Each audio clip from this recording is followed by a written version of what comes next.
Pohjanmaalla riehuu nyt hyvin herkästi tarttuva kuume. Tauti on sellainen, että siitä selviää vain hankkimalla itselleen vanhan tsekkiläisen traktorin ja liittymällä tiettyyn veljeskuntaan.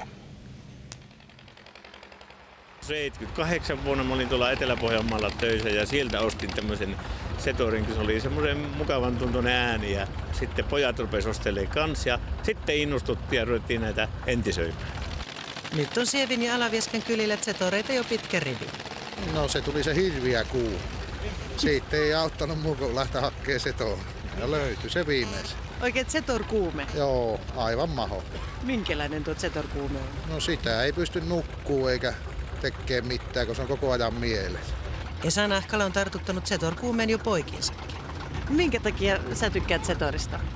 No, kun se on niin hyvä.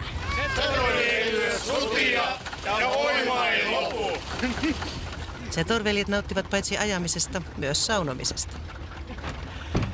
Minkälaiset on Zetorin löylyt? No heti niin lämpimät ja mukavat näin talvella, että niin.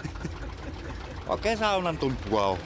Ensi kesänä seurue suuntaa muiden pohjalaisten Zetor-kerhojen kanssa Kuhmoon. Mukana kulkee tietysti Zetor-sauno. Onkohan tämäkin sitä retroa? Paluuta 60-luvulle, ellei kauemmas. Mutta miksi juuri Pohjanmaalla? Siellä on kaikki hyvät oivallukset ja rohkeus. Totta.